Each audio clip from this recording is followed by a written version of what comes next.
শরীরে যে শারীরিক যোগ্যতা দান করে এখন পর্যন্ত বসিয়ে রেখেছেন, সেই রব্বুল আলামিনের কাছে সর্বাগ্রে কৃতজ্ঞ হচ্ছি। তাঁর এই শিখানো বাক্যে সকলে করছি আনন্দ চিত্তে বুলন্দ আওয়াজে আল্লাহ রাব্বুল আলামিনের খুশির নিমিত্তে আলহামদুলিল্লাহ। দরুদ এবং সালাম বর্ষিত হোক আকায়ে নামদার তাজদার মদিনা সরকারে দো আলম আকরামের প্রিয় রাসূল জনাব মুহাম্মদুর রাসূলুল্লাহ সাল্লাল্লাহু আলাইহি ওয়াসাল্লামের প্রতি। আজকের মাহফিলের সম্মানিত সুযোগ্য আলোচক বৃন্দ, বিশেষ করে কথা বলেছেন আমাদের অত্যন্ত প্রিয় ফদিলাতুল শাইখ ওয়া শাইখানাল কিরাম শেখ আহমদুল্লাহ।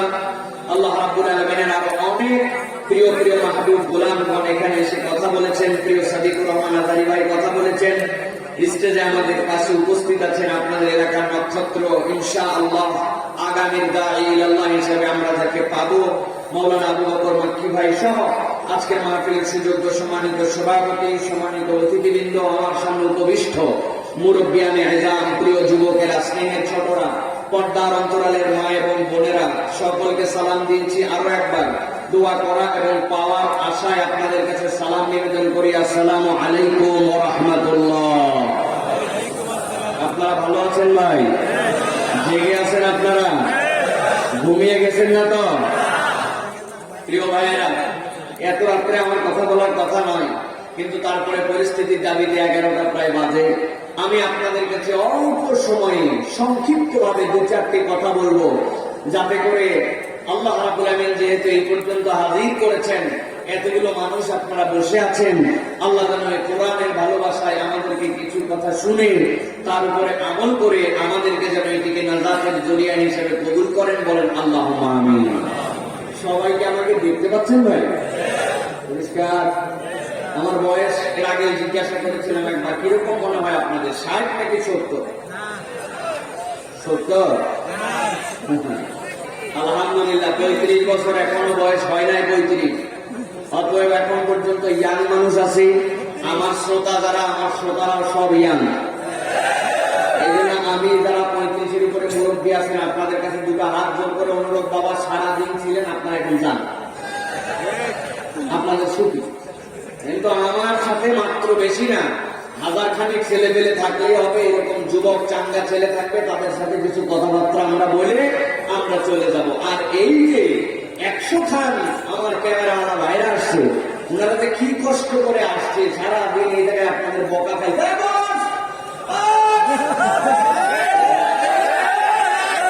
দাঁড়ালেই হয়েছে। আরে বাবা, দাঁড়ায় তো ক্যামেরার ফোকাসটা ঠিক করবে না। এরা তো বহু দূর থেকে আসছে। এখানে কতগুলো মানুষ আছেন আপনারা? আপনারা 10,000, 20,000, 50,000 লোক সামনে থাকেন, কিন্তু এরা যে 100 জন আসছে, 100 জনের সাবস্ক্রাইবার কত খুঁজে দেখেন আপনারা?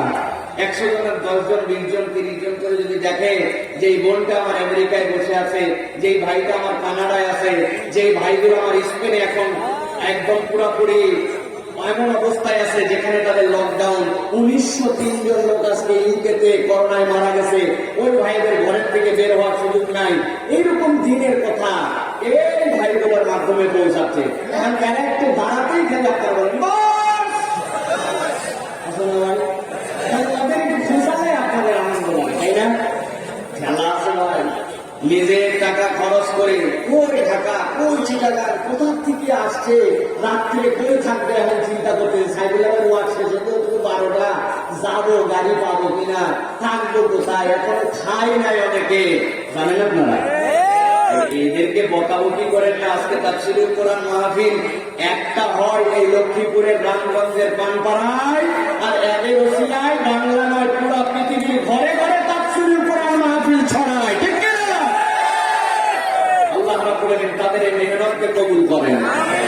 সামনে উল্টা পাল্টা কয়জন বানায়, কয় ইউটিউবার বানায়, 2, 4, 5, 10টার জন্য এদের সবার বদনাম হয়। অনেকেরা সামনে বানানোই শিখে নাই, আমারই শিখে লাগে। কি বানাইছে? সুন্দর করে বানায়, আপনাদের কোয়ালিটি ভালো হয় না। মোবাইলের পিকচার দিয়ে থাম্বনেল বানাচ্ছে, বানায় এরকম 4K ক্যামেরার সাথে ইউটিউবে দিচ্ছে, হলো নাকি? আপনি গ্রাফিক্সের কাজ শেখেন, সুন্দর একটা থাম্বনেল আমল দিবেন। আজকের বিষয় এইটা ছিল, মানুষ যেন আকর্ষিত হয় সত্য কথাটাই চকচকা দেখতে সুন্দর, সেইটা দেখে যেন কোরআন হাদিস শিখে। আমি আমার ভাষায় বলি, এর আগ পর্যন্ত সোশ্যাল মিডিয়া নেট খুললে নানান কিছু পাওয়া যাইত। এখন আমাদেরকে দেখলে প্রশাসনের লোক, দায়িত্বশীল লোক সবাই বলে, হুজুর সব বিষয় আপনাদের বলা লাগে কেন? আমি বলি কই, আমি তো বলি নাই। ভাই বললে হবে নাকি, ইউটিউবে পাইয়ে গেছে, ঠিক না? আগে ইউটিউব সোশ্যাল মিডিয়া অন্যদের ছিল, এখন আলহামদুলিল্লাহ কোরআন হাদিসের আলোচনায়, কোরআন হাদিসের নিমিত্তে এইটা এখন কাজে লাগতেছে। আল্লাহ বরকত দান করেন, বলেন আল্লাহুম্মা আমিন। এই জন্য আমি অল্প সময় কিছু আপনাদের কাছে কথা বলতে চাই। আসেন তো আপনারা? আর আপনারা চলে যাবেন, হাত তুলে দেখাবেন, এরা চলে যাবে। আলহামদুলিল্লাহ। প্রিয় ভাইয়েরা, না বুঝে চলেছেন আপনারা, ঠিক না ভাই? আসেন তো আপনারা? ইনশাআল্লাহ। প্রিয় ভাইয়েরা, আজকে আমরা এই যে মাহফিলে আসতে পেরেছি, এই আশাতে, এই বসাতে, এই মাহফিল হওয়াতে আপনারা খুশি না বেজা? একটু বুঝে বলবেন, খুশি না বেজা? কম না বেশি? বুঝে না না বুঝে? না বুঝে। ওই বোঝার আগে না লাগান। আমি 3টা প্রশ্ন করব, কমন প্রশ্ন। বাংলাদেশে এমন কোন মাহফিলে যাই নাই, যেই মাহফিলে করি নাই, আপনাদের কাছেও করি। এই প্রশ্নটা আলাদা কাট করে সারা পৃথিবীতে ছড়াবেন। জিজ্ঞাসা করি, ইউরোপ, আমেরিকা, ডেনমার্ক, সুইডেন, এই সকল যে মহাদেশগুলা, ইউরোপ মহাদেশ, আমেরিকা মহাদেশের উন্নত দেশ, সেই দেশগুলা আপনার আমার থেকে সব কিছুতে উন্নত, আপনার আমার থেকে শিক্ষা দীক্ষায় উন্নত, এই সকল দেশের নাম আপনারা শুনেছেন? কথা বলেন, শুনেছেন? Denmark, Sweden, Canada, Italy, France, এইগুলা দেশের নাম আপনারা শুনছেন? এইগুলা দেশে টাকার দাম, ডলারের দাম, মুদ্রার দাম, ইউরোর দাম বাংলাদেশের থেকে কম না বেশি? এই সকল দেশ রকেট, বিমান, বিভিন্ন প্রযুক্তি, আবিষ্কার, জ্ঞান, গর্ব, শিক্ষা দীক্ষা, এইগুলাতে বাংলাদেশের থেকে পিছায় না আগায়া? যেই দেশের নাম বললাম, এইগুলা দেশ ট্রিটমেন্ট, চিকিৎসা, বিভিন্ন ধরনের মানুষের জন্য ICU, ventilator, oxygen, hospital management, বিভিন্ন ধরনের আধুনিক প্রযুক্তি দিয়ে মানুষের জীবন রক্ষাকারী সরঞ্জাম, এইগুলা তৈরিতে, উৎপাদনে বাংলাদেশের থেকে পিছায়া না আগায়া? এবার বলেন তো, যেই সকল দেশ চিকিৎসা, বিজ্ঞান, প্রযুক্তি, টাকা পয়সা, শিক্ষা দীক্ষায় আগায়া, এই সকল দেশসমূহ এইবারের যে প্যান্ডামিক, যেই করোনাকালীন মহামারী চলতেছে, এই মহামারীতে আক্রান্ত এবং মৃতের তালিকায় এইগুলা দেশ আগায়া না পিছায়া? বুঝে না বুঝে? কেন? বিজ্ঞানে আগায়া, ওষুধে আগায়া, টিকায় আগায়া, হসপিটাল ম্যানেজমেন্টে আগায়া, আইসিইউতে আগায়া, সিসিউতে আগায়া। $1 দিলে আপনি পাচ্ছেন 84 টাকা, 1 পাউন্ড দিলে 120 টাকা, ইউরোর দাম আরো বেশি, সব আগায়া। আবার দেখি করোনায় আগায়া, মরাতেও আগায়া। কি ব্যাপার? তার মানে কি বোঝা যায়? তার মানে বোঝা যায় কেবলমাত্র এই প্রযুক্তিগত বিদ্যাতে আগানোর নামে আগানো নয়, সব আগানোর আগে আল্লাহর রহমতে যারা আগায় আছে তারাই মূলত আগায়া, ঠিক না? সুতরাং যারা বাংলাদেশে আমাদেরকে বুঝাচ্ছেন মুখের মধ্যে মাস্ক লাগাইয়া আর হাত ধোয়া বাংলাদেশের করোনা দূর করে দিচ্ছেন, আপনারা ভুলের মধ্যে আছেন। আল্লাহর বিশেষ দয়া, এখন পর্যন্ত আমাদেরকে আল্লাহ ধরেন নাই, তাই আমরা বেঁচে আছি, ঠিক না? তাহলে আলহামদুলিল্লাহ বুঝে বলা লাগবে না? বুঝে? বুঝে না না বুঝে? আমরা কি বুঝে বলি? তাই বুঝে বলি। সকালবেলা দোকানে গেছে, দোকান খোলার পরের থেকে মিথ্যা কথা বলে ব্যবসা শুরু করছে। 11টার সময় কাস্টমার এসে 11 নম্বর, তারেও বলতেছে বিক্রির সাথে আপনি আমার বৌনির কাস্টমার। দুনিয়ার 2 নম্বর জিনিস দোকানে এনে 1 নম্বরের সাথে মিশাইয়া রাত দিন বলে 1 নম্বর। বিকাল বেলা একজন কাস্টমার আসছে, উনারা বলতেছে আপনার মতো সেনা লোক পাইছি বলে কেনা দামে দিলাম, জীবনে ওরা দেখে নাই। এই কথা বলে ওর কাছে 500-700 টাকা মুনাফা করছে। রমজান আসতেছে সামনে, এখন থেকে কিভাবে পেঁয়াজ, কিভাবে তেল, কিভাবে ছোলা, কিভাবে এগুলো মজুতদারি করে রমজান মাসে মানুষের কষ্ট দেওয়া যায়, এই ধরনের প্ল্যান প্রোগ্রাম করতেছে। জিনিস কিনে আনে চায়না থেকে, বলে জার্মানি, আপনার 100% জার্মানি মাল দিলাম, এই সকল বলে ধান্দাবাজ, প্রতারক, 2 নম্বর ধোঁকাবাজ, মিথ্যু ব্যবসায়ীর সাথে এশার নামাজের পরে মসজিদের ইমাম সাহেবের দেখা। কেমন আছেন ভাই? দোকান বন্ধ করে আসলেন না? আলহামদুলিল্লাহ ভালো আছি। সারাদিন 2 নম্বর, কথায় 2 নম্বর, মানে 2 নম্বর, ভেসালে ভরা। উনি ইমাম সাহেবের বলতেছে আলহামদুলিল্লাহ ভালো আছে। এত সোজা আলহামদুলিল্লাহ হয়েছে? কেন হয় নাই? বোঝেন নাই, কেন হয় নাই? স্কুলে যায়, যাওয়ার পরে সকাল 9টার সময় ফার্স্ট ক্লাস যখন শুরু হয়, ক্লাসে স্যার ডাক দেয়, আব্দুর রহমান। স্কুলে বলে উপস্থিত ভাই, স্যার বলে না ভাই। মাদ্রাসায় কি বলে? লাভবাহিক বলে না, লাভবাহিক বলে। এখন আব্দুর রহমান স্কুলে যায় নাই, সকাল 9টার সময় মাঠে গেছে, বন্ধু বান্ধবের সাথে বাম বাম খেলাধুলা করতেছে, স্কুলের খবরই নাই। এখন ঠিক মনে রাখতে সকাল 9টায় তোমার নাম ডাকে। ওই মাঠের মধ্যে এক বন্ধুরে বলছে 9টার সময় তুই আমার একটা ডাক দিন করে। বন্ধু ডাক দিতে খেলতে খেলতে আব্দুর রহমান ওই মাঠের মধ্যে বলছে ওর নাম তো স্কুলে প্রেজেন্ট হয়ে গেছে না ভাই? হয়েছে, প্রেজেন্ট হয়েছে, উপস্থিত স্যার। ইয়েস স্যার বলছে স্কুলে নাম উঠে গেছে। তার মানে নাম উঠানোর জন্য, ওই নামটা নথিভুক্ত হওয়ার জন্য স্কুলে যেতে হবে, ক্লাসে হাজির থাকতে হবে। ক্লাসের স্যার যখন ডাকবে খাতা নিয়ে, তখন আপনারে লাভবাহিক ইয়েস স্যার বলতে হবে, নচেত আপনার নাম স্কুলের খাতায় ওঠে না। ঠিক না? এই জন্য আলহামদুলিল্লাহ হচ্ছে না। এই জন্য করোনাকালীন সময় ব্যবসার আলহামদুলিল্লাহ কি হবে বুঝে নেন। ব্যবসায় আলহামদুলিল্লাহ হচ্ছে আল্লাহ। বাংলাদেশে এরকম বিজনেসম্যান আমি চিনতাম, যাদের পুরো ঢাকার প্রায় 1/4 জমির মালিক, কোটি কোটি টাকার ব্যবসা। আল্লাহ সেই ব্যক্তিটাই করোনার সময় আক্রান্ত হলো। তুমি তার তকদিরে মৃত্যু লিখে রেখেছিলে। তার জন্য চায়না থেকে যখন বিমান চলে না, তখন চাকার বিমানে করে ডাক্তার আনা হয়েছিল, কোনো কাজ দেয় নাই। আল্লাহ সে মরে গেল। আমার মতো এরকম সুনা পুঁথি যার কিচ্ছু নাই, ওই রকম লোককে মারা তোমার 1-2। এখন পর্যন্ত তুমি আমার ধারণায় ছেড়ে দিয়ে রাখছো।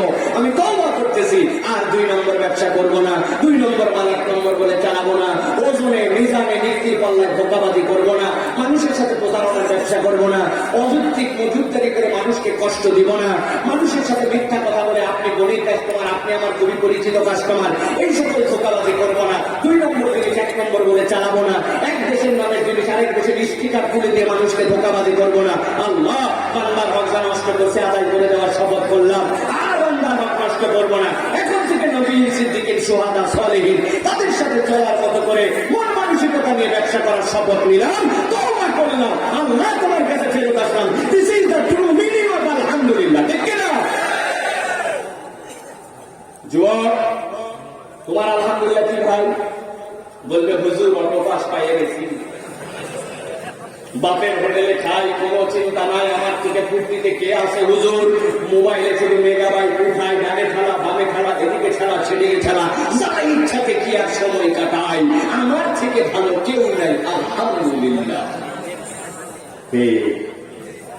আপনি মায়ের কথা শোনেন না, আপনি বাপের সাথে ঝাড়ি দিয়ে কথা বলেন, আজান যখন হয় আপনি মসজিদে হাজির হন না, আপনার নৈতিক শ্রোতা সম্পন্ন একজন আদর্শ যুবক আপনার দেখলে কেউ বলে না, আপনার চুলের ছাদ, আপনার প্যান্টের খাত, আপনার পোশাক, এইগুলো দেখে ইসলামী যুবক হিসাবে কেউ আপনারা বলে না, আপনার মোবাইলের মধ্যে অসভ্যতা, আপনার মুরব্বীরা ভয়ে শাসন করার সুযোগ পায় না, কারণ আপনারা শাসন করলে মুরব্বী অপমানিত হতে পারে। আপনি বখাটে একটা ছেলে হিসাবে এলাকায় পরিগণিত হয়েছেন, ইয়াবাখোর, গাঁজাখোর, মদখোর, কিছু না হলেও বিড়িখোর হচ্ছে আপনার মূল বন্ধু। আপনার আচার আচরণ দেখলে মুসলমান যুবক কেউ বলে না, এলাকার মেয়েরা যারা আপনি চিজ করতে কাউরে ছাড়েন না, আপনি এরকম করার কারণে আবার বলেন আলহামদুলিল্লাহ। আপনার আলহামদুলিল্লাহ হয় নাই, করোনাকালীন সময় আলহামদুলিল্লাহ যুবককে বুঝে নিতে হবে। আল্লাহ, পৃথিবীতে কত যুবক হারায় গেল, আমার তুমি এখন পর্যন্ত হেফাজত করেছ। আল্লাহ, আমি এই হেফাজতের যোগ্য নয়, তোমার কাছে আজকে ফেরত আসলাম। আল্লাহ, আজকে মাহফিল থেকে শপথ নিলাম, আমি আর কখনো পিতা মাতা বুঝুক বা না বুঝুক তাদের সাথে খারাপ আচরণ করবো না, সন্ধ্যার পর বাইরে থাকবো না, মুরব্বীদের সাথে বেয়াদবি করবো না, আজান হবে মসজিদ ছাড়া অন্য কোথাও পাওয়া যাবে না, টাকনুর নিচে আমার কাপড় থাকবে না, এলোমেলো চুল আমি কাটবো না, এলোমেলো পোশাক আমি পরবো না, কোনো মেয়েকে টিস করবো না, আমার মোবাইলে কোনো খারাপ কিছু দেখবো না। আল্লাহ, এখন থেকে আমি যুবকদের সঙ্গী করে নিয়ে এলাকায় যেন ইসলামের পক্ষে কাজ হয়, কোরআন সুন্নাহর পক্ষে কাজ হয়, মসজিদ যেন আবাদ হয়, এইরকম একজন আদর্শ চরিত্রবান যুবক হয়ে চলার শপথ নিলাম। এইটাই হচ্ছে প্রকৃত আলহামদুলিল্লাহ। ঠিক কিনা?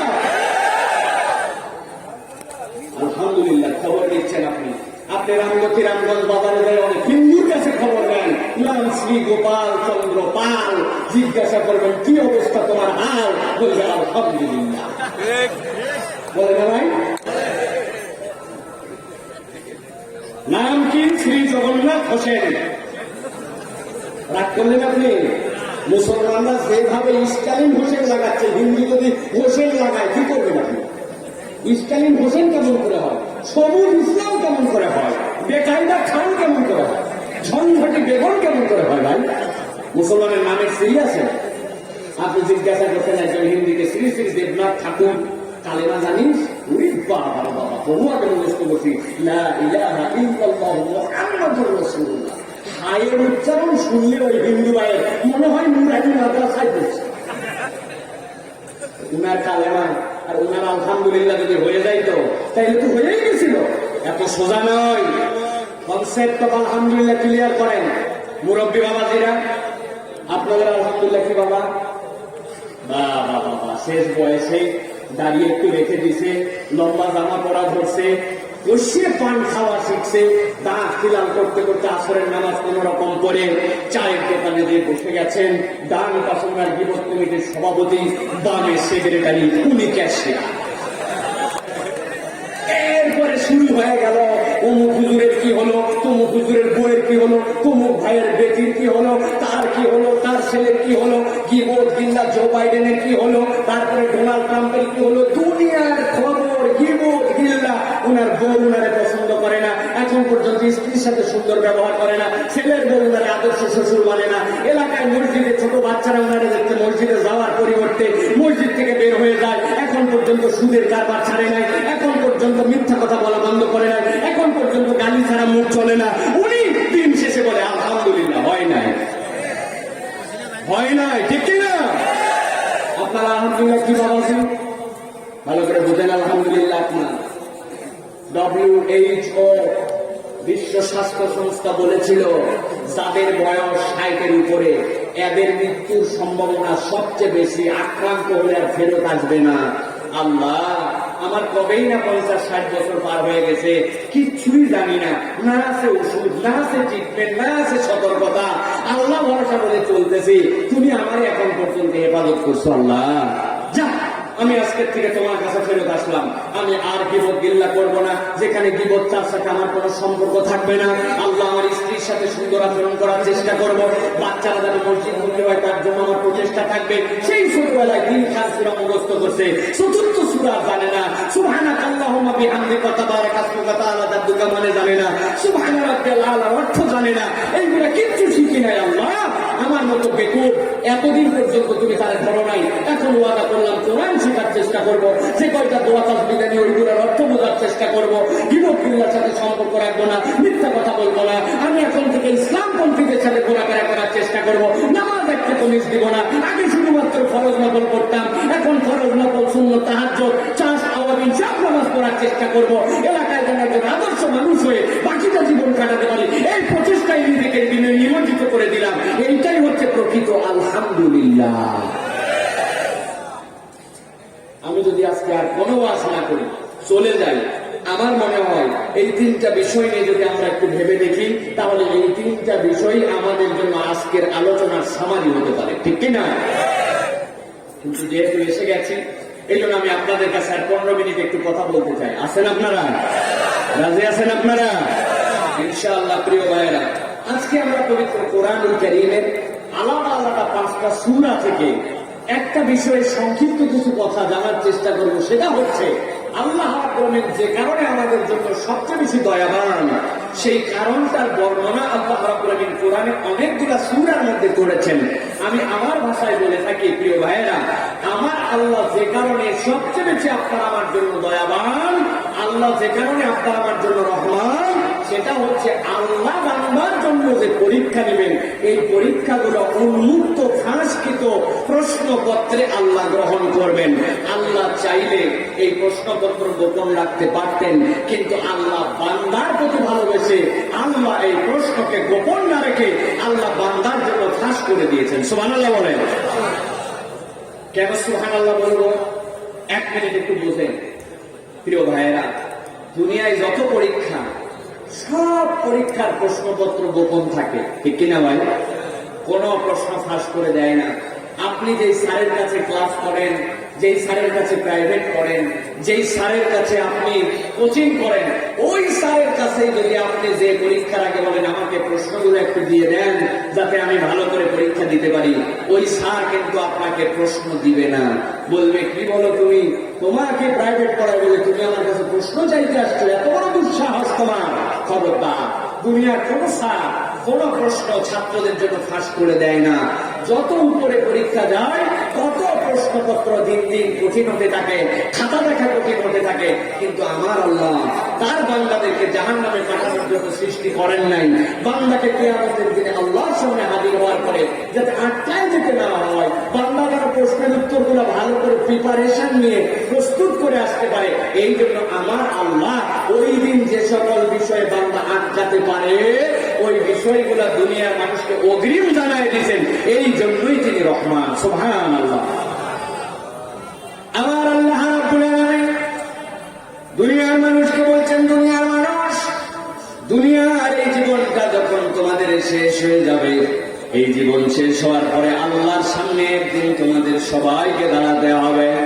আল্লাহর সামনে যখন দাঁড়ায় যাবে, আল্লাহ যখন তোমাকে বুঝাই দিবেন হাতে কলমে তুমি আল্লাহ রাব্বুল আলামিন যা ওয়াদা করেছিলেন দুনিয়ায় তুমি স্বীকার করো বা না করো, আল্লাহর সামনে যখন প্রমাণ পেয়ে যাবে, ওই দিন বান্দারা কতগুলো বিষয় নিয়ে আল্লাহ রাব্বুল আলামিনের সামনে আফসোস করতে শুরু করবে, হতাশ করতে শুরু করবে। আল্লাহ বলছেন আমি আমার বান্দাকে ওই আফসোসকারীদের অন্তর্ভুক্ত দেখতে চাই না। এই জন্য আমি রব্বুল আলামিন আমার বান্দাগুলা যেন দুনিয়ার থেকে প্রস্তুতি নিয়ে আসতে পারে। এই তার আফসোস গুলা কেন হবে, এই আফসোস থেকে সে কেমন করে বাঁচতে পারে, এই প্রস্তুতির জন্য বান্দার কাছে আমি আল্লাহ জানাই দিচ্ছি।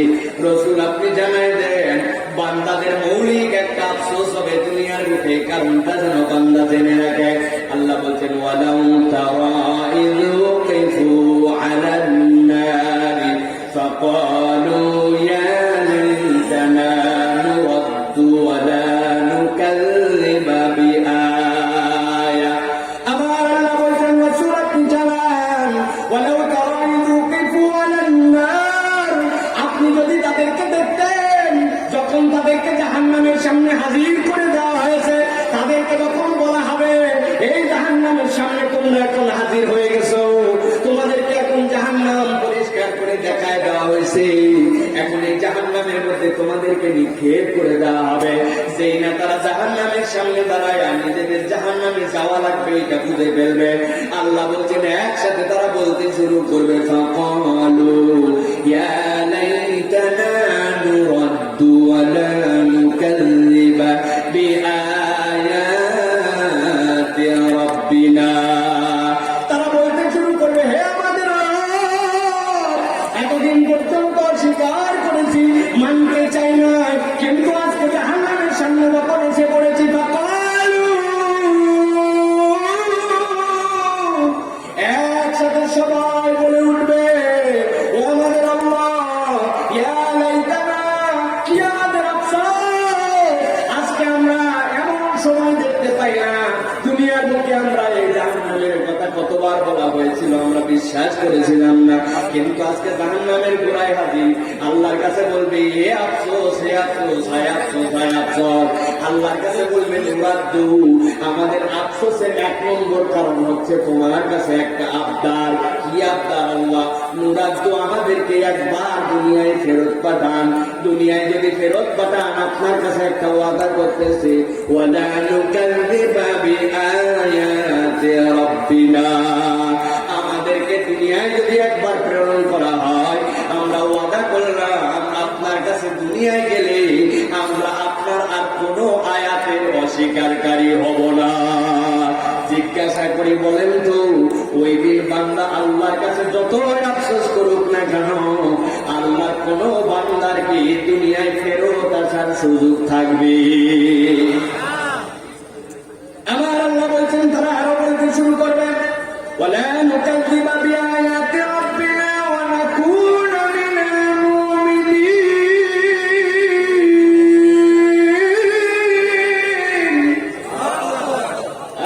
রব্বুল আলামিন, আমরা তোমার কাছে বলছি একবার যদি আমাদেরকে দুনিয়ার বুকে তুমি ফেরত পাঠাইতে দুনিয়ায় যদি একবার যাইতে পারতাম, তোমার কাছে ওয়াদা নম্বর 1, আমরা কখনোই তোমার কোনো আয়াত স্বীকার করতাম না। আর এবার দুনিয়ায় গেলে আমরা প্রত্যেকেই পাক্কা পাক্কা ইমানদার হয়ে তোমার কাছে আসতাম। তার মানে বোঝা যায় কিয়ামতের ময়দানে যারা আল্লাহর কাছে আফসোস করবে সেই দিন, ওই আফসোসকারীদের 2টা দোষ দুনিয়ার মধ্যে ছিল। 1 নম্বর দোষ ছিল ওই মানুষগুলার, দুনিয়ায় ওই মানুষগুলা আল্লাহর কত বিধানকে অস্বীকার করেছিল, আর দুনিয়ার বুকে পরিপূর্ণ ইমানদার হতে পারে না, ঠিক না? এখন আপনাদের কাছে আমি জিজ্ঞাসা করব, এই যে পবিত্র কোরআনুল কারীম আপনারা দেখতে পাচ্ছেন, পবিত্র কোরআনুল কারীমের শুরু থেকে একবারে বিসমিল্লাহ থেকে শুরু করে সূরা নাস পর্যন্ত এই কোরআনে যা কিছু আছে, একটা মানুষ যদি সব কিছু বিশ্বাস করে, সব কিছু মেনে নেয়, এর মধ্যে যা কিছু আছে সব কিছুতে স্বীকৃতি দেয়, তাহলে আল্লাহ এবং রাসূলের পরিভাষায় ওই মানুষটা হচ্ছে 100% মুসলমান, ঠিক কিনা? আরেকটা মানুষ কোরআনুল কারীমের অর্ধেক বিধান মানে আর অর্ধেক মানে না, এইটুকু বিশ্বাস করছে, এইটুকু বিশ্বাস করি নাই, এইটুকু ইমান এনেছে আর এইটুকুতে ইমান আনি নাই, তাহলে সে হচ্ছে 50% মুসলমান, ঠিক কিনা? কোরআনুল কারীমের যদি কেউ 20% মানে 20% মুসলমান, ভালো করে কনসেপ্ট পরিষ্কার করে নেন। পবিত্র কোরআনুল কারীমের পুরোটা মানলে সে শতভাগ মুসলমান। আর এই কোরআনুল কারীমের যদি একটা হরফের একটা নোক্তার ব্যাপারেও বলে এইটা মনে হয় আল্লাহর পক্ষ থেকে আসে নাই, তাহলে পুরা কোরআন মানে কেবল একটা হরফ মানে না, সে হচ্ছে 0% মুসলমান, ঠিক না? তাহলে আপনারা বলবেন হুজুর এই দলের মধ্যে তো আমরা থাকবো না, আল্লাহর কাছে আমরা তো বলবো না দুনিয়ায় ফেরত পাঠায়, দেখো রব্বুল আলামিন, আমরা দুনিয়ায় গেলে তোমার কাছে ওয়াদা করছি আমরা তোমার একটা আয়াত স্বীকার করবো না। ও মুসলমান, ওই দিন আপনার আমার মতো নামাজি, আপনার আমার মতো হাজি, আপনার আমার মতো কতগুলা দুনিয়ার বুকে দেখা যায় পাক্কা পাক্কা ইমানদার, আল্লাহর কাছে এই কেসে ধরা খেয়ে যেতে পারে, ঠিক না? কেমন করে ধরা খাবে? আল্লাহ রাব্বুল আলামিন যে নামাজ দিয়েছেন নামাজ বিশ্বাস করেছে, আল্লাহ যে হজ দিয়েছেন হজ বিশ্বাস করেছে, আল্লাহ যে যাকাত দিয়েছেন যাকাত বিশ্বাস করেছে, আল্লাহ রাব্বুল আলামিন কোরআনুল কারীমের মধ্যে যে আরো একটা মাসালা দিয়েছিলেন, আল্লাহ যে বলছিলেন তোমাদের মধ্যে যারা পুরুষ থাকবে তাদের যারা বোন থাকবে, যখন মিরাসনামা বন্টন হবে লিযাকারি মিসলু হাজ্জিল উনসায়াইন, একটা নারী পুরুষ যা পাবে তার অর্ধেক পাবে, 2টা নারীর সমান একটা পুরুষ পাবে। নামাজ মানে, হজ মানে, যাকাত মানে, আল্লাহর এই বিধান যখন তার কাছে বলা হয় তখন বলে সবই ঠিক আছে, এটা 1400 বছর আগে ছিল, এখন বাংলাদেশে পরিবর্তন করা দরকার, বাংলাদেশে এই বিধান চলে না।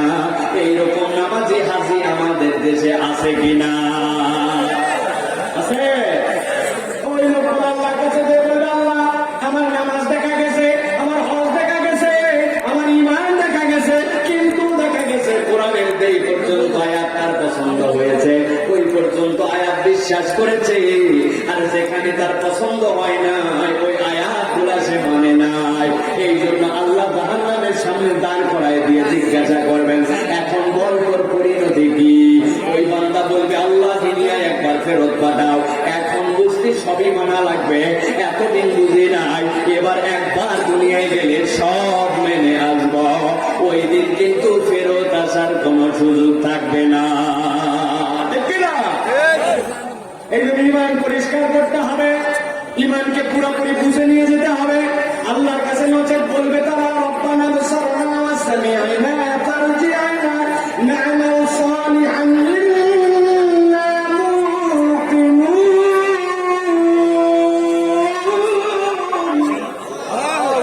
আল্লাহর কাছে আজকে হাতে কলমে আমরা সব শিক্ষা পেয়ে গেছি, তোমার সামনে সবগুলো উপস্থাপিত হয়ে গেছে। আল্লাহ আজকে তোমার কাছে আবদার দিচ্ছি একবার দুনিয়ায় ফেরত পাঠাও, এবার দেখতে পাবে আমরা না'মাল সালিহা, আমরা নেক কাজ করে করে আসবো, আর তোমার কাছে বললাম ইন্না মুকিনুন, এবার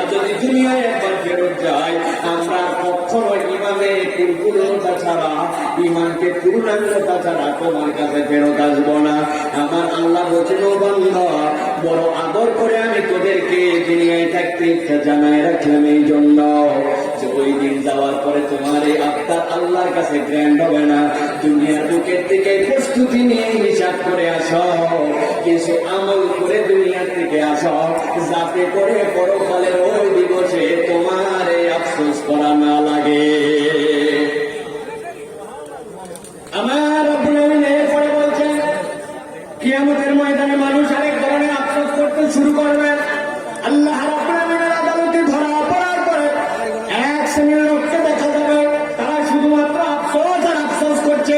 তাদের আফসোসের কারণ হবে আগে 2-3টা ঘটনা আল্লাহর সামনে, আল্লাহর আদালতে কতগুলো বান্দার সাথে আল্লাহ করবেন। আল্লাহ এক শ্রেণীর বান্দাকে ডাক দিবেন, আমার কাছে আয়।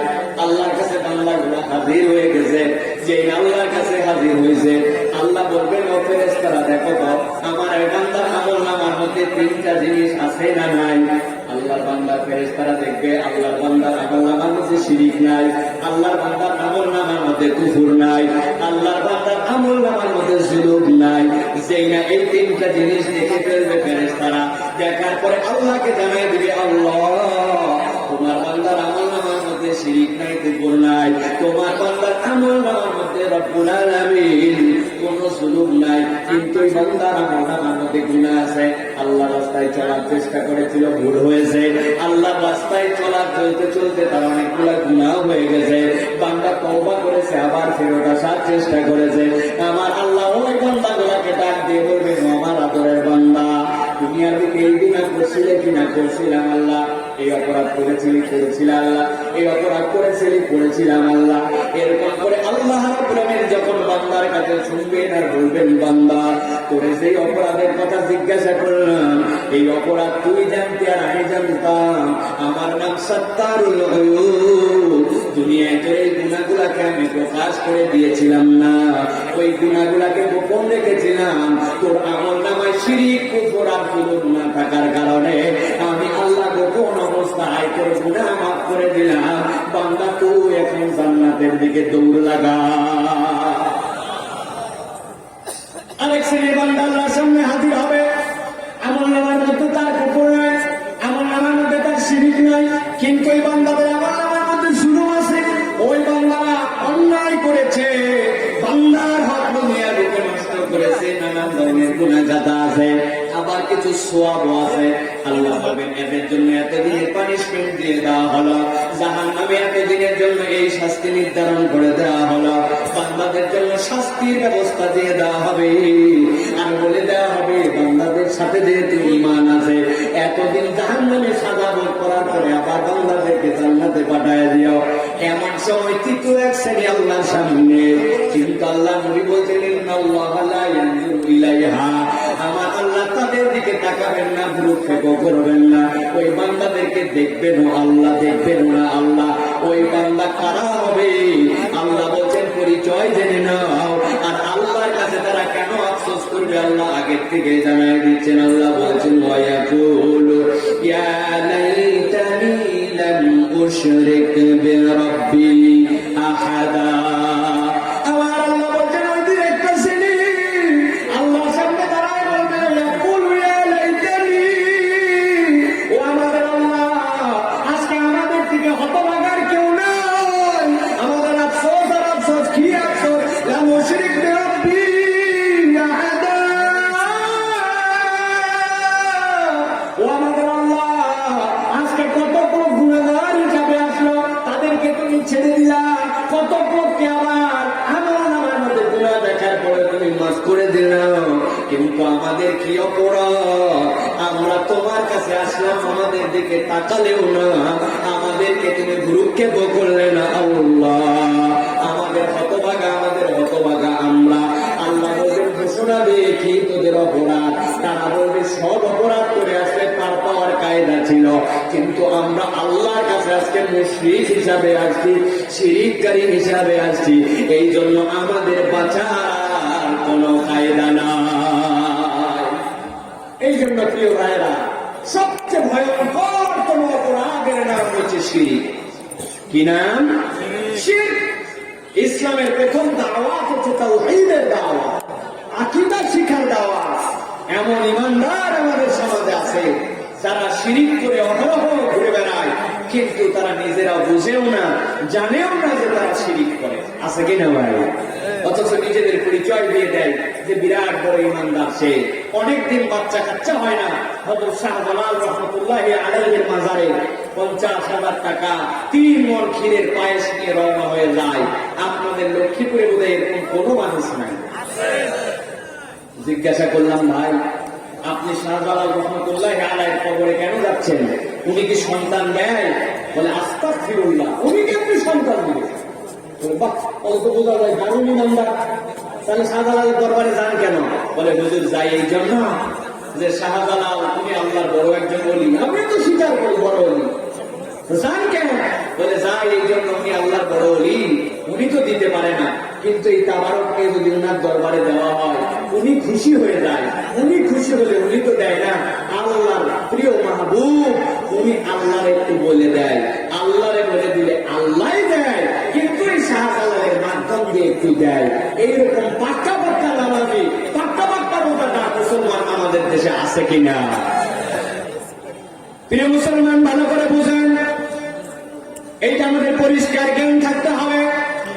আবু জাহেল উতবা সাইবার কাছে এসে যখন জিজ্ঞাসা করা হতো, তোমরা কেন লাতের কাছে যাও, মানাতের কাছে যাও, উজ্জার কাছে যাও, হবলের কাছে যাও, তোমরা কেন তাদের কাছে চাও? ওই লাত উজ্জা মানাতকে সন্তান দেয়, ওকে তোমাদের রিজিক দেয়। তোমরা একটু আগে বলছো যে আমাদের রিজিক দাতা আল্লাহ, আমাদেরকে জন্ম দেয় আল্লাহ, মারে আল্লাহ, খাওয়ায় আল্লাহ, তাহলে তাদের কাছে কেন যাও? আল্লাহ কোরআনে উল্লেখ করেছেন তারা কি উত্তর দেয়? আল্লাহ নবীকে বলে তারা লিয়াতাকাররাবুনা ইলাল্লাহি যুলফা। আমরা তো এই জন্য যাই, ওরা কিচ্ছু দিতে পারে না। ওই লাতুর জামানা তোমার আল্লাহর এক একটা প্রিয় প্রিয় পাত্রের নাম। আল্লাহ কেউ পয়গম্বরের প্রতিকৃতি, কেউ আল্লাহ রাব্বুল আলামিন ফেরেশতার প্রতিকৃতি, অমুক অমুক বড় বড় ব্যক্তিত্বের প্রতিকৃতি। তাদের কি হয়েছে? বলে ওদের কাছে মান্যত দিলে ওরা দিতে পারে না। ওরা খুশি হয়ে আল্লাহকে বলে আল্লাহ রিজিক দেয়, আল্লাহ সন্তান দেয়, উনাদের মাধ্যম দিয়ে দেয়। আমার আল্লাহ বলছেন হে রাসূল আপনি জানায় দেন, ওরা যতই আল্লাহ খালিক, আল্লাহ মালিক, আল্লাহ রিজিক দাতা বলুক না কেন, আমি আল্লাহ বললাম তাদের ঈমান আনা হয় নাই, ও মুশরিকুন। এই ওসিলায় তাআব্বুদিয়ার জন্য, আল্লাহর বান্দার মধ্যে ইবাদতের ওসিলা মানার জন্য ওরা সবগুলা মুশরিক। এখন একটা মানুষ যতই নামাজ পড়ুক, যতই রোজা রাখো, ওই মানুষটাও যদি মনে করে অমুক মাজারে তমুক পীর সাহেবের কাছে গেলে রিজিকে বরকত হয়, চাকরিতে প্রমোশন হয়, আবার সন্তান না হইলে খাজা বাবার কাছে গেলে সন্তান পাওয়া যায়, উনি যতই কালেমা পড়ুক আর যতই নামাজ পড়ুক না কেন, কোরআন হাদিসের বর্ণনা অনুযায়ী উনার আর আবু জেহেলের মধ্যে কোনো পার্থক্য নাই। ঠিক না? আমার আল্লাহ বলেন এই বলার অপশন বড় বেশি হবে। তারা বলবে ইয়াকুলু ইয়া লাইতানি লাম উশরিক বিরাব্বি আহাদা।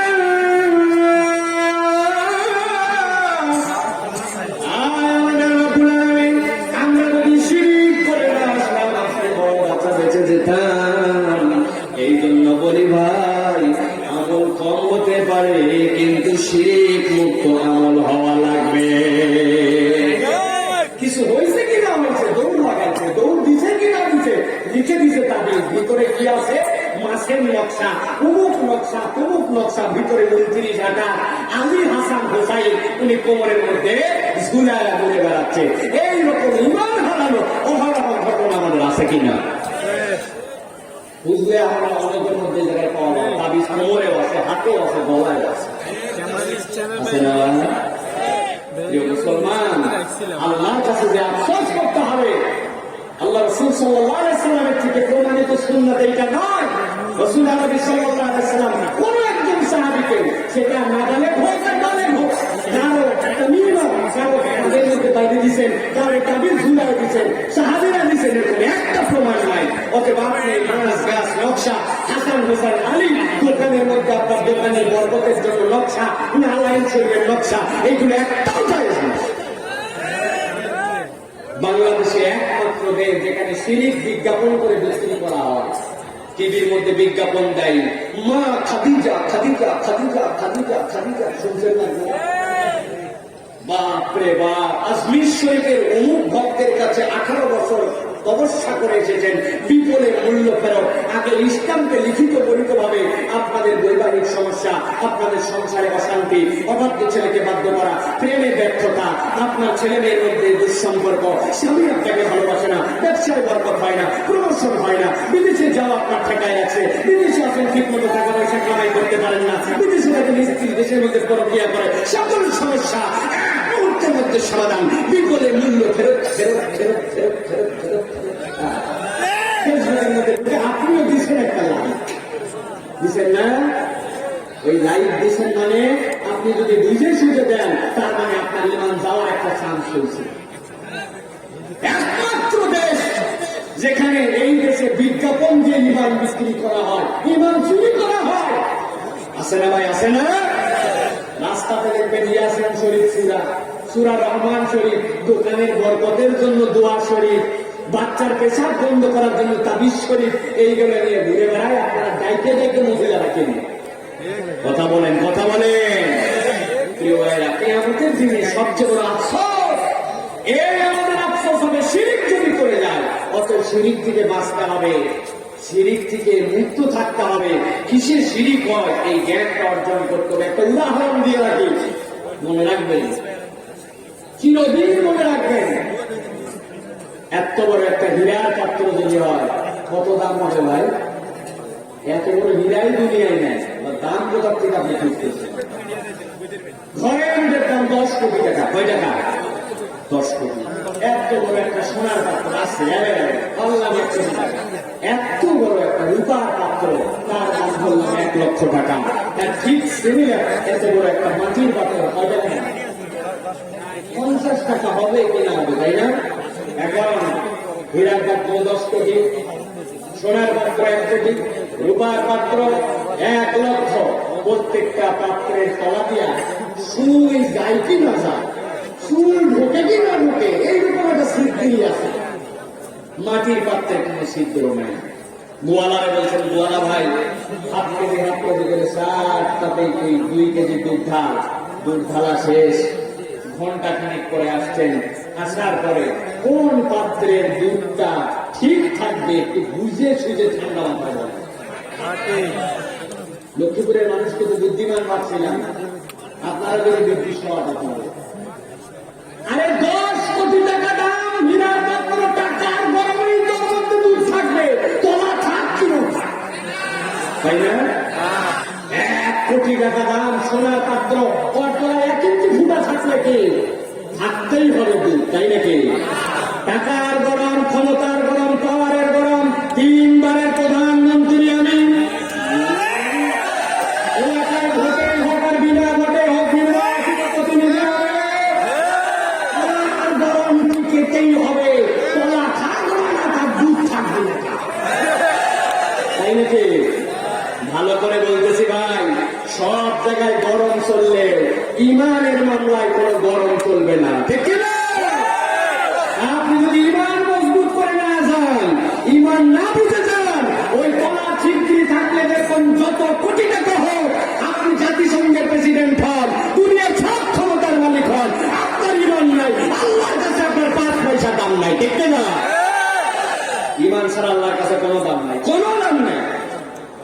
এই জন্য ইমান মজবুত করে নিয়ে যেতে হবে। বলবেন হুজুর বুঝতে পারি নাই, ভুলে করছি, আছে না ভাই? হুজুরের উপর দোষ কাটাই দিবেন, আমি করতে চাই না, হুজুর আমার দায়িত্ব নিয়ে গেছিল, অথবা আমি বুঝি নাই। আল্লাহ, এই বুঝি নাই বললে কি হবে জানেন? এই উদাহরণটা মনে রাখবেন।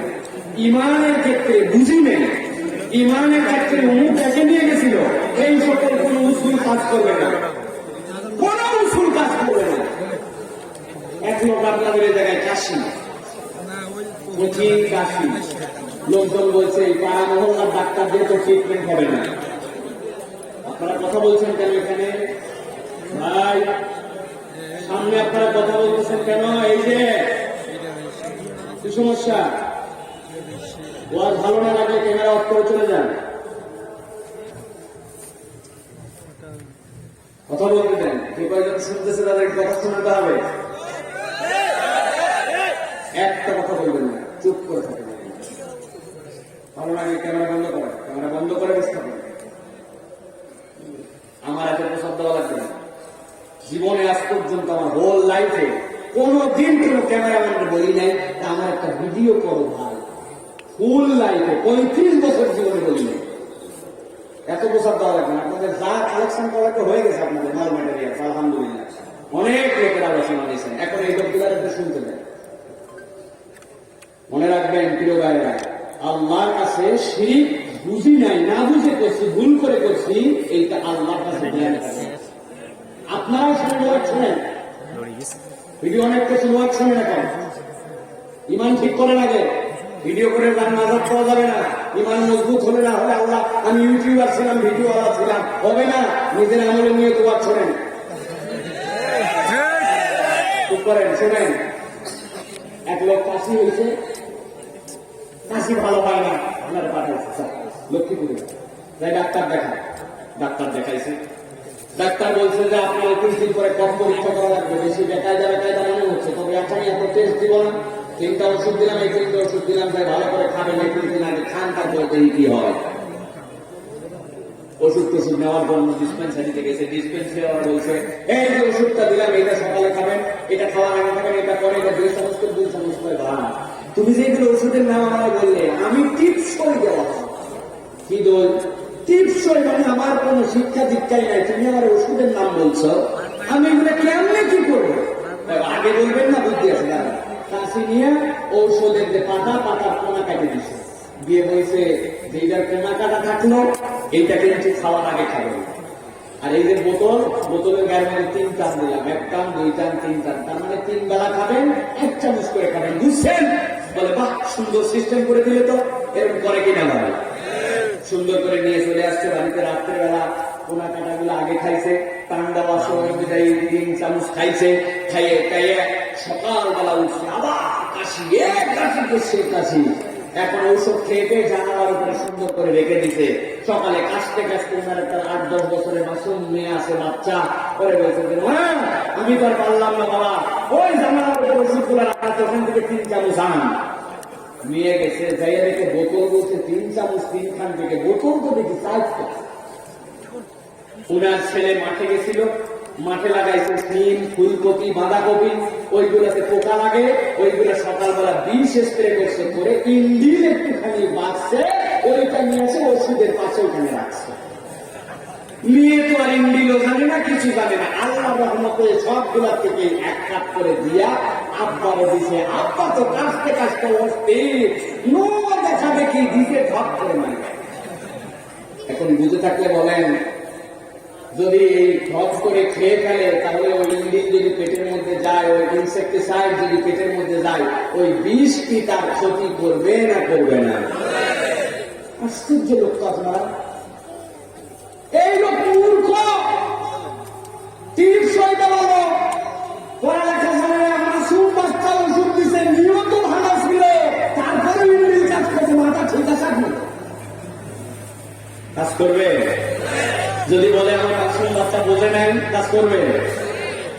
ভাইরা ভালো করে বুঝে নেন। অমুক হুজুর বলছিল, তুমুকে আমার শিরকের দিকে নিয়ে গেছিল, আমি তো বুঝি নাই, আল্লাহ অথবা আমারে তুমি পার করায় দাও, সব আমলে পার হবে। শিরকের গুণা ভুল করে করছি, অমুক হুজুরের পরামর্শ করছি, তুমুক লোক আমারে সিজদা দেওয়া ছিল, এইরকম অজুহাত দিলে আল্লাহর কাছে পার পাওয়া যাবে না। আমার আল্লাহ রাব্বুল আমিন বলছেন, এরপরে ভালো করে খেয়াল করে যুবকেরা, আফসোস আরেকটা হবে, শেষ করে দিব এখন।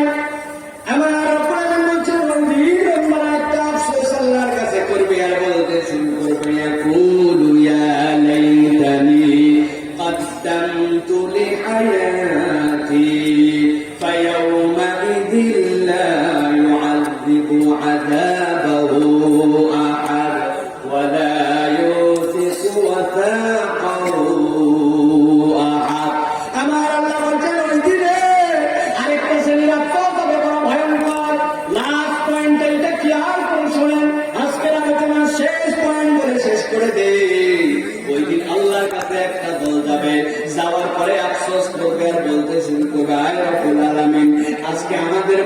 আফসোস, আজকে আমরা হতভাগা। আমার আল্লাহ জিজ্ঞাসা করবেন কি জন্য তারা হতভাগা।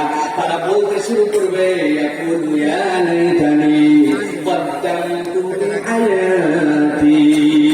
এই রব্বুল আলামিন, আমরা যদি এই পরকাল দিবসের জন্য আজকে যে দিবসে হাজির হয়েছি, এই দিবসের জন্য কিছু কামাই করে আসতে পারতাম, এই জীবনের জন্য কিছু পাঠায় রেখে আসতে পারতাম।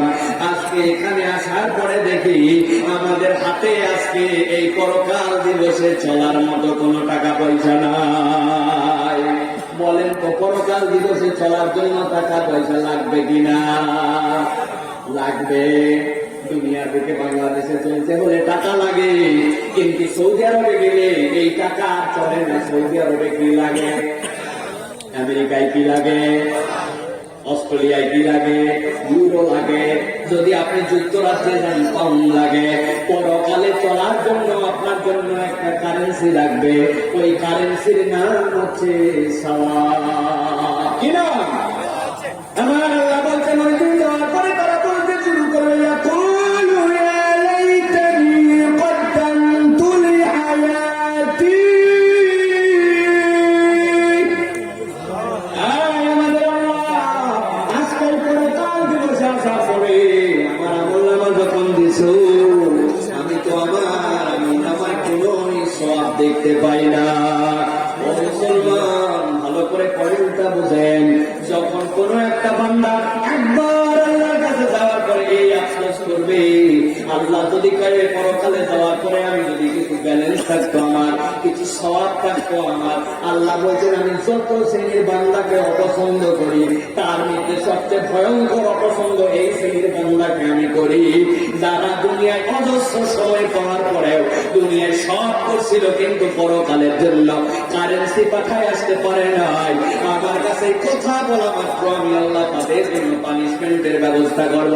আল্লাহ বলছেন ফায়াউমা ইদিল লা ইউআযিবু আযাবাহু আহাদ ওয়া লা ইউসিকু ওয়াসাকাহু আহাদ। আমার আল্লাহ বলছেন যখনই কোন বান্দা এই কথা বলে বসবে, আমি আল্লাহ আমার বান্দাকে বলবো, ও বান্দা, দুনিয়ায় তুই অল্প হায়াত পাস আর বেশি হায়াত পাস, তোর জন্য যে সময় ছিল ওই সময়টুকুর একটু যদি মূল্যায়ন করতি, আজকে তো এই কথা বলতে পারতি না। আজকে আমার কাছে এসে বলতেছে পরকালের জীবনের জন্য যদি কিছু কামাই করে আসতে পারতাম। এই কথা শুনে আল্লাহ রাগে গুসায় ফেটে পড়বেন। আল্লাহ ওই বান্দাকে হুমকি দিয়ে বলছেন ফায়াউমা ইদিল লা ইউআযিবু আযাবাহু আহাদ। এই শ্রেণীর বান্দার ব্যাপারে আমি বললাম তাদের চেয়ে শাস্তি ওই দিন আমি আল্লাহ কেউ তাদেরকে বেশি দিতে পারবে না। আল্লাহ তাদেরকে যারা এই কথাকে বলবে, আল্লাহ পরকালের জন্য যদি কিছু কথায় আসতে পারতাম, আল্লাহ বলছেন আমি এমন শাস্তি দেওয়া দিব, এই শাস্তি আল্লাহ ছাড়া কেউ দিতে পারে না। আল্লাহু আকবার। ভালো করে বুঝেন, আল্লাহ একবারে ধরে ফেলবেন। দুনিয়ার ভিতরে আমরা দেখেছি, আমি এক্সাম্পল হিসাবে আপনাদের কাছে বলি, যুবকরা বোঝেন যে দুনিয়াতে যদি ব্যালেন্স না থাকে আর আপনি যদি ওই ব্যালেন্সকে মিস ইউজ করতে চান, আপনি যদি এটাকে মিস নাম্বারিং করেন, মিস অ্যাকাউন্টিং করেন, আপনারও কিন্তু বিপদ হয় অনেক সময়। আগে ব্যাংকে টাকা জমা দিতেও যাওয়া লাগতো, টাকা তুলতেও যাওয়া লাগতো। এখন অন্তত ব্যাংকে টাকা জমা দেওয়ার জন্য দেওয়া লাগলে টাকা তুলতে আর ব্যাংকে যাওয়া লাগে না। ঠিক না ভাই? পকেটের মধ্যে যুবকদের দেখেন, সকলের পকেটের মধ্যে আমাদের একটা কার্ড আছে। ওই কার্ডকে কি বলে ভাই? ATM card. দেখছেন, যুবকরা জানে, মুরব্বীরা অনেকেই চিন্তা করছেন আবার কি কার্ড। টাকা যদি তুলতে চায় সাথে সাথে চলে যাবে লক্ষ্মীপুর, রামগঞ্জ। যাওয়ার পরে সুন্দর কাঁচের ঘর আছে, ঘরের মধ্যে ঢুকবে, ঢুকার পরে কার্ড ঢুকায় দিবে। যেই না কার্ড ঢুকাবে লেখাটি উঠবে insert your security code, pin number, 4 অঙ্কের পিন কোড চাপ দিয়েছেন। এবার লেখা উঠবে ইনসার্ট ইওর অ্যামাউন্ট। আপনি কয় টাকা চান করলেন, আপনার অ্যাকাউন্টে আছে 2,500 টাকা, আপনি জানেন, কিন্তু চিন্তা করছেন যেহেতু মেশিন বলে কথা, তো দেখি একটা চান্সে কি হয়। আল্লাহর নাম দিয়ে বিসমিল্লাহির রহমানির রহিম তাওয়াক্কালতু আলাল্লাহ বলে ট্রান্সফার। যেই 5,000 চাপ দিবেন মেশিনে লেখা উঠবে, দেখবেন You insert the wrong amount. You have not sufficient balance. Please insert the correct amount. এইটা বলার পরে আস্তে করে কার্ডটা আবার মেশিন থেকে ঠেলে দিবে, আর আপনাদের যে কার্ড ঠেলে দেওয়া হয়েছে সিগন্যাল দিবে একবার টু টু, ঠিক না? কার্ড বাড়ায় আসছে, আপনি কার্ড হাতে নিয়েছেন, নেওয়ার পরে চিন্তা করছেন আল্লাহ একবার মিস্টেক হয়েছে তাই কি, এবার দরুদ শরীফ তিনবার করে নিয়েছেন। বিসমিল্লাহ তাওয়াক্কালতু আলাল্লাহ ওয়া লা ইলাহা ইল্লা মেশিনে ফু দিয়া এবার নিয়ত করছে আল্লাহ যদি বাড়ায় তাহলে তাফসীর মাহফিলে 1000, মসজিদে 2000, মাদ্রাসায় 2000, আমি মাত্র আল্লাহ 3000 দিয়া যেই বলছে ইনসার্ট ইওর অ্যাকাউন্ট ব্যালেন্স, আপনি কোন নাম্বার কত টাকা চান, উনি সাথে সাথে চাপ দিছে 8000।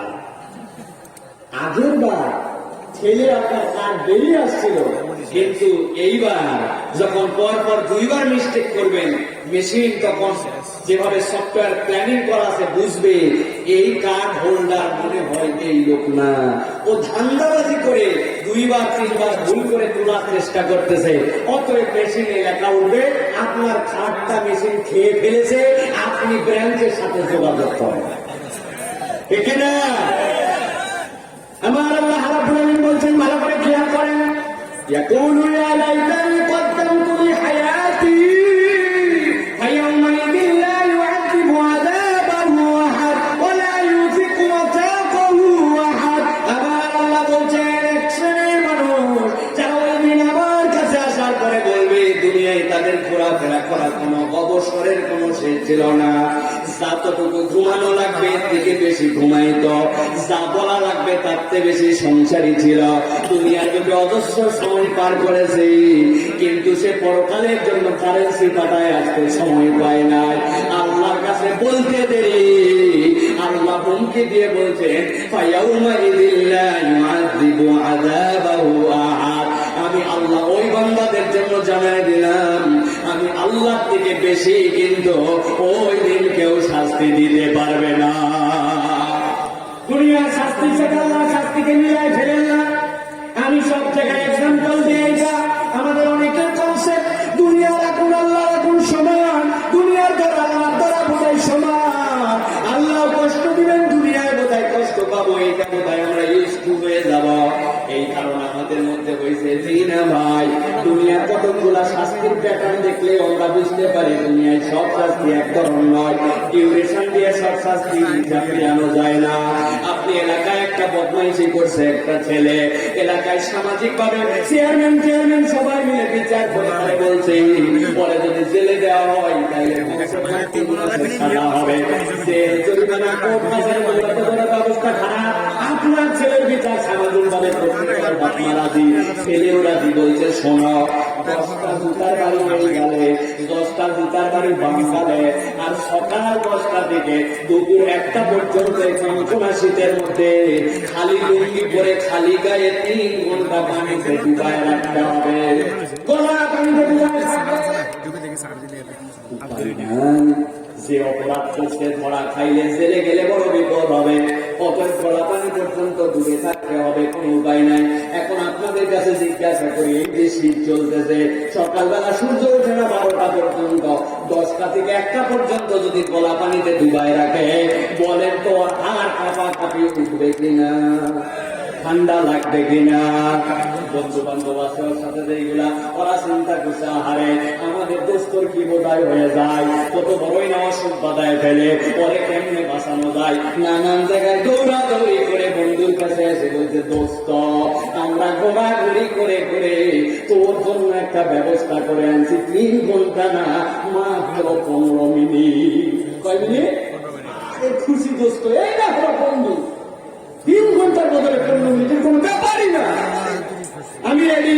বড় দোস্ত 15 মিনিট কিন্তু একটুখানি কথা আছে, কি কথা? তাহলে সবার সাথে পরামর্শ করে 3 ঘন্টা ধরে গলা বানিয়ে থাকার কথা ছিল, ওনারা রাজি হয়েছে 15 মিনিট, কিন্তু সিস্টেমটা একটু বদল, এখন তো শরীর পুরো উপর দিকে থাকবে, শুধু গলাটা 15 মিনিট পানি নিয়ে রাজি না ভাই? উপরে কম্বল পেঁচাই দিল, বস্তাতে জড়াই দিল, মোটা প্যান্ট দিব, ডবল 3 ডবল 4 ডবল দিয়ে 15 মিনিট মাত্র কোনো ব্যাপার হলো নাকি? আল্লাহটা পানির মধ্যে ডুবায় তাকে 15 মিনিট করে তুলে নিব, রাজি? বলবে বাবারে বাবা, সকাল 10টা তো রাত্রি 10টা, রাজি? তাও এই শাস্তি 15 মিনিট নিতাম না, ঠিক না? আমার আল্লাহ বলছেন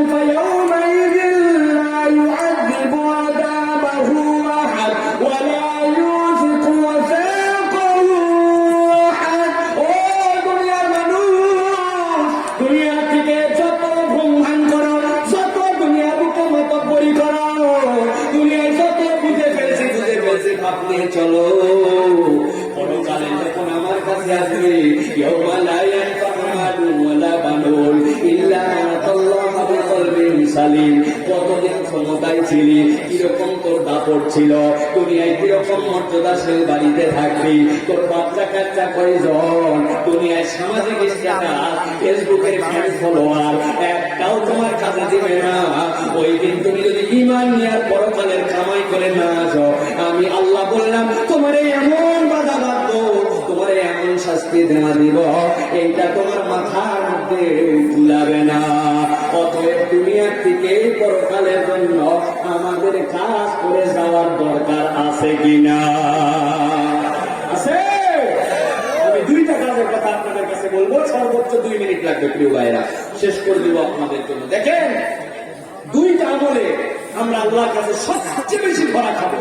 একটা আমল হচ্ছে আমরা সবাই প্র্যাকটিস করি কিন্তু গুড প্র্যাকটিস করি না, সেই আমলটা হচ্ছে আমাদের সালাত। এখন পর্যন্ত আমাদের সালাত আমরা সুন্দর করতে পারি নাই।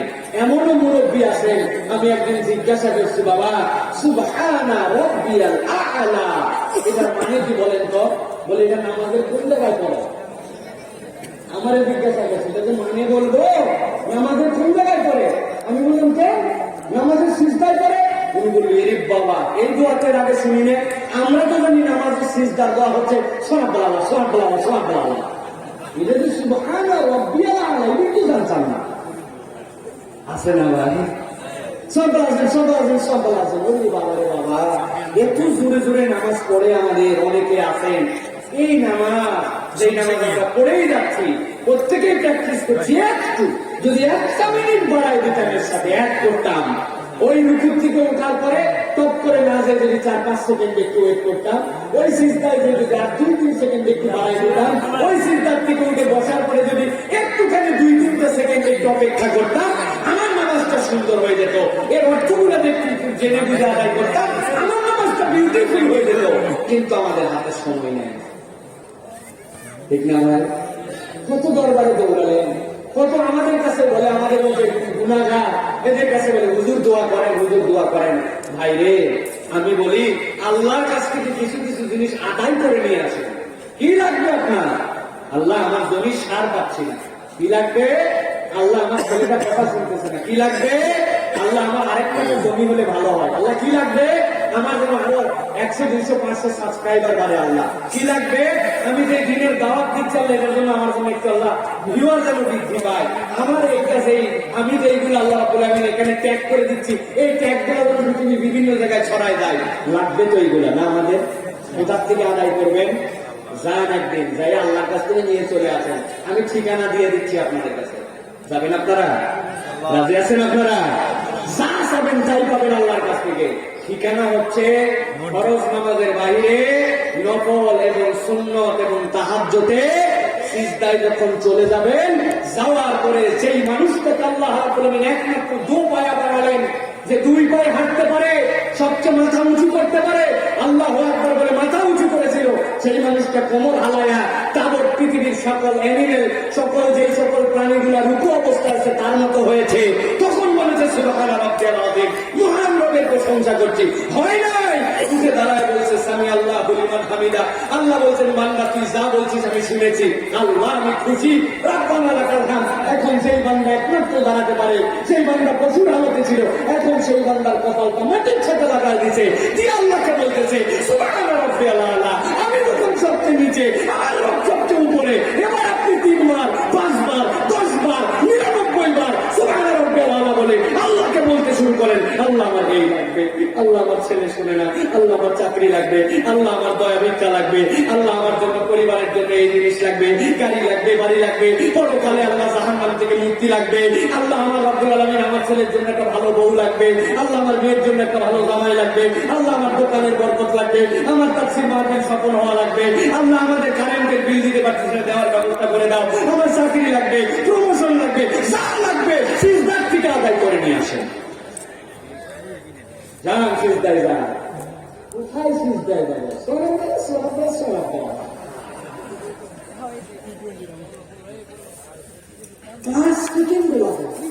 কোথায় আপনি 10 মিনিট সময় দিচ্ছেন? আমার একজন বলছে হুজুর 10 মিনিট দিব, মানে 10 মিনিট হলে পড়ে থাকি, কিন্তু চোখ দিয়ে রক্ত না ফেলবো নাকি? 10 মিনিটে পড়বো কি? পড়বেন কি আপনি? আমি বলি ভাই আরবি বলতে হবে না, বাংলা জানেন না? বাংলা জানেন না? কি জানেন বাংলা? আল্লাহ আমার মাথার এই জায়গাটা সবসময় চাপ ধরে থাকে, ব্যথা করে। কোমরের এই জায়গাটায় আল্লাহ একটা ফুসকুড়ি উঠছে, কত মলম লাগালাম ভালো হয় না। হুজুরের কাছে যাই আরবিতে লিখে নিবেন, কোমরের বাম দিকে নিচে ফুসকুড়ি উঠেছে। হুজুর আরবি জানা? ফুসকুড়ি আরবি কয়জন জানে যায় খবর নিয়ে? মাথার বাম দিকে চাপ ধরে থাকে, আরবিটা কি হবে ভাই?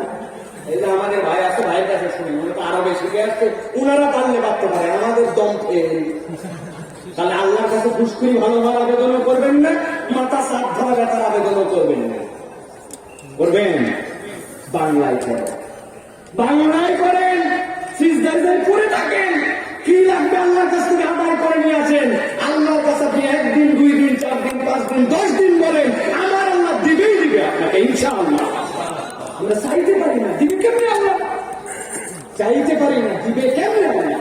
এই আমলটা আমরা করতে পারবো ইনশাআল্লাহ। যে কয়জন আছেন ওয়াদা করেন সিজদায় সময় বাড়াবেন, পারবেন? এই সিজদায় সময় বেশি দিবে না, পারলে 99টা সুবহান রাব্বিয়াল আলা বলে একটা সিজদা দিয়ে দিবেন। 99টা আল্লাহ সুবহান রাব্বিয়াল আলা বলতে পারবেন? প্র্যাকটিস করেন, বরকত দিবে আল্লাহ। আর 2 নম্বর একটা আমল অন্তর থেকে দূর করেন। উমুকে খারাপ, তুমুকে খারাপ, তার প্রতি আমার মনের বিদ্বেষ। আমার কি অবস্থা আমি জানি না, মানুষকে খারাপ ভাবার মতো আমার সময় নাই। আর কে পারবেন অন্তরে বিশুদ্ধ অন্তর নিয়ে চলতে পারবেন? পারবেন? রাসূলুল্লাহ সাল্লাল্লাহু আলাইহি ওয়াসাল্লাম 3 দিন পর পর এসছে, সবাই জানেন জান্নাতি জান্নাতি জান্নাতি। সাহাবী বাড়িতে গেছে গুপ্তচর বৃত্তি করার জন্য, আরে স্যার নামাজ পড়ে আর ঘুমায় না। আমল কখন কি করলো? মন খারাপ করে চলে আসছে। ফজরের সময় কেন আসছিলেন? বলে তোমার নবীজি জান্নাতি বলছে। কি আমল তুমি করো? বুঝলাম না তো কিছু। আমি যখন শুতে যাই অন্তরটায় সবার উপর থেকে বিদ্বেষ মিটাই দিয়ে যাই। আমার অন্তরে কারো জন্য বিদ্বেষ নাই, আমি সকলকে মাফ করে দেই। আল্লাহ সাহাবী, আল্লাহ নবী সাহাবী বলছেন এই আমল পছন্দ করে নবীজি তুমি আননোন অত পপুলার না হওয়ার পরে তোমাকে নবীজি জান্নাতি বলছেন। সুবহানাল্লাহ। আল্লাহ নবীর সাহাবী যদি জান্নাতি ঘোষণা পান, আপনি আমি যেতে পারি না? একটু ঘটনা ঘটছে, অমুক হুজুরের দেখতে পারি না, মুয়াজ্জিন সাহেব আমরা দেখতে পারি না, ইমাম মুয়াজ্জিনের দেখতে পারি না, এক বক্তারে দেখতে পারে না। আমার চ্যানেলের সাবস্ক্রাইবার হচ্ছে 10,000, তুমি 200, তুই আমার আমি ক্যামেরা লাগাস না। দেখে না আসে না ভাই? এই যে হিংসা, কিরা এই হিংসা আপনি কেন করেন? আমার ছেলে 2টা বিদেশে আছে, হ্যাঁ আল্লাহ বিলে আমি সফল, তাই না? আমি এত সফল ভাবেন না। ও মানুষ আনেন না, রৌদ ছিলাম জান্না ফাঁকা থাক। কি আমাদের দিনে জাহান্নাম থেকে যদি মুক্তির সার্টিফিকেট পাবো, তার আগে কেউ সফল না। হিংসা মুক্ত হতে হবে। রাজি আছেন আপনারা? রাজি আছেন? এত সহজ না, ভোগ বললে হবে না, অন্তর থেকে রাখবো না বিদ্বেষ। মনরে মাফ করতে পারেন না আপনি? আপনার অমুক ভাইয়ের দিন কষ্ট দিয়েছিল, তাইটাই ভুলতে পারেন না এখন? আপনার চেষ্টা করে, পরিশ্রম করে, অন্তরে খেয়াল করে করে এটা মাফ করতে হবে, অন্তর বিদ্বেষ মুক্ত করতে হবে। আল্লাহ আমাদেরকে কবুল করুন, বলেন আল্লাহুম্মা আমিন। ওয়া আখিরু দাওয়ানা আলহামদুলিল্লাহি রাব্বিল আলামিন।